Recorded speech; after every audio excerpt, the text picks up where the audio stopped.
દાહોદથી મહત્વના સમાચાર સામે આવી રહ્યા છે। દાહોદથી આ સમાચાર, જ્યાં મનરેગા કૌભાંડ બાદ વધુ એક કૌભાંડ ઉજાગર થયું છે। ત્યારે ચાલોદના મીરાખેડી ગામે શાળાના બાંધકામમાં ભ્રષ્ટાચાર સામે આવ્યો। પગાર કેન્દ્રના ઓરડાના બાંધકામમાં વ્યાપક ભ્રષ્ટાચાર સામે આવ્યો। પગાર કેન્દ્રના 3 માળના 12 ઓરડાને મંજૂરી મળી છે। ત્યારે ગ્રામ પંચાયત દ્વારા 12 ઓરડા બનાવવા દરખાસ્ત કરી હતી। દાહોદથી સમાચાર, જ્યાં સરકાર દ્વારા ઓરડાનું કામ એજન્સીને સોંપવામાં આવ્યું છે, પરંતુ કોન્ટ્રાક્ટર બાળકોના ભવિષ્ય સાથે ચેડા કરી રહ્યા છે। ત્યારે પોતાના ખિસ્સા ભરવા કોન્ટ્રાક્ટર દ્વારા નબળું બાંધકામ કરવામાં આવ્યું। ઓરડાના કોલમમાં કોન્ક્રીટને બદલે તેલના ખાલી ડબ્બા જોવા મળ્યા।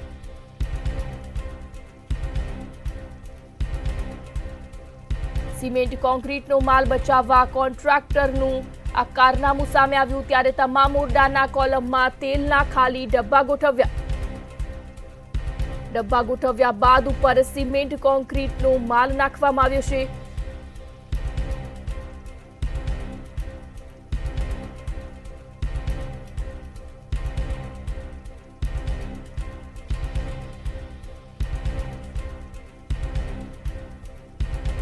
સમાચાર દાહોદથી સામે આવી રહ્યા છે, જ્યાં મનરેગા કૌભાંડ બાદ વધુ એક કૌભાંડ ઉજાગર થયું છે।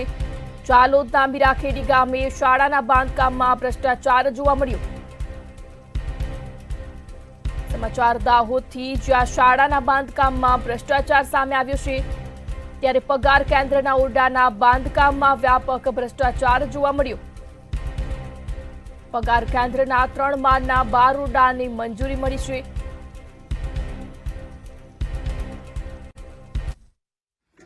અમારે પગાર કેન્દ્રમાં મીરાખેડી વસ્તી ગામથી વસ્તી પ્રાથમિક શાળાનું કામ ચાલુ છે। એમાં અંદર જે ભ્રષ્ટાચાર કર્યો છે, અંદર ડબ્બા નાખ્યા છે, બરાબર? ડબ્બા નાખ્યા છે, ડબ્બાથી કાલે ઉઠીને પાછું બી પડી જાય તો છોકરાનો શું?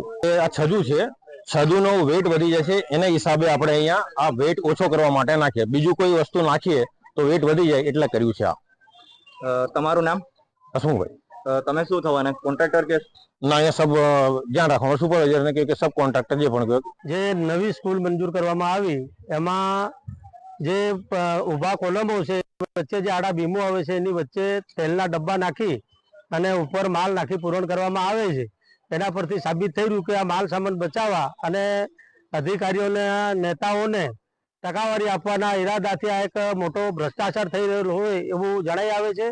અમારા ગામ લોકોએ આના ફોટો વિડીયો ઇન્સ્ટાગ્રામ પર અપલોડ કરતા મને ખબર પડતા હું જે સ્કૂલના જે એસએમસીના પ્રમુખ છે એમને મળી અને સ્કૂલ પર આવેલો તો તે આ એક જાતનો ભ્રષ્ટાચાર થઈ રહ્યો હોય તે ફલિત થઈ રહ્યું છે।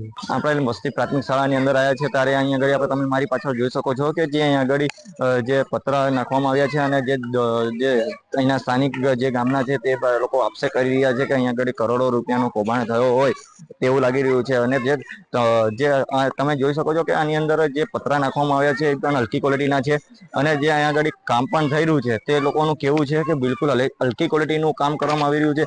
ત્યારે મંતવ્ય ન્યૂઝની ટીમ જ્યારે અહીંયા આગળ જે આવી અને જે રિયલ્ટી ચેક કરી હતી ત્યારે તમે જોઈ શકો છો કે ઘણો ભ્રષ્ટાચાર થયો હોય તેવું લાગી રહ્યું છે। અને આપણે જાણીએ છીએ કે અહીં આગળ જે શાળાઓની અંદર જે ઓરડા જનજનિત હાલતમાં જે પડવાની ઘટના બની રહી છે તેને લઈ અને ગામજનોમાં પણ રોષ જોવા મળી રહ્યો છે। અને આ જે છે તેનું સંપૂર્ણ જે કાયદેસર રીતે કામ કરવામાં આવે તેવી ગામ લોકો માંગ કરી રહ્યા છે। આપણે મીરાખેડી પ્રાથમિક શાળાની અંદર આપણે આવી પૂછ્યા છે અને આપણે મંતવ્યની ટીમે જ્યારે રિયલ્ટી ચેક કરવામાં આવી હતી, તમે મારી પાછળ જોઈ શકો છો કે જે શાળા બની રહી છે તેની અંદર જે પતરાથી બીમ કોલમ ભરવામાં આવી રહી છે, આ તેની અંદર લાગી રહ્યું છે કે કરોડોનો ભ્રષ્ટાચાર થાય તેવું લાગી રહ્યું છે। અનેક જગ્યાએ જે શાળાઓ બનાવી હતી તેની અંદર પણ આ રીતનો ભ્રષ્ટાચાર કર્યો હોય તેવું જણાઈ આવી રહ્યું છે। મંતવ્ય ન્યૂઝ સાથે પ્રથમ ચૌહાણ, ઝાલોદ। દાહોદથી આ સમાચાર, જ્યાં મનરેગા કૌભાંડ બાદ વધુ એક કૌભાંડ ઉજાગર થયું।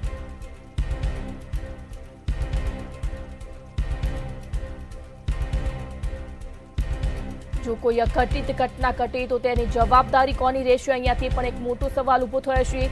ત્યારે આટલી હલકી કક્ષાના બાંધકામનું આખરે આયુષ્ય કેટલું? અનેક સવાલો ઊભા થઈ રહ્યા છે. ત્યારે હલકા બાંધકામથી બનાવેલ સ્કૂલમાં બાળકો કેટલા સુરક્ષિત, તે પણ એક મોટો સવાલ છે. ત્યારે જો પાયામાં જ આટલું હલકું બાંધકામ, તો 3 માળમાં બાંધકામ કેવું હશે? બિલ્ડિંગ તૈયાર થયા બાદ જમીન દોસ્ત નહીં થાય તેની ગેરંટી શું રહેશે? તે પણ એક મોટો સવાલ અહીં ઊભો થાય છે. સાથે જ જો કોઈ અઘટિત ઘટના ઘટે તો તેની જવાબદારી કોની રહેશે? કોની રહેમ નજર હેઠળ કોન્ટ્રાક્ટર કામ કરી રહ્યો છે? શું કોન્ટ્રાક્ટર એકલા હાથે ભ્રષ્ટાચાર કરી રહ્યો છે? તે પણ એક મોટો સવાલ સામે આવ્યો.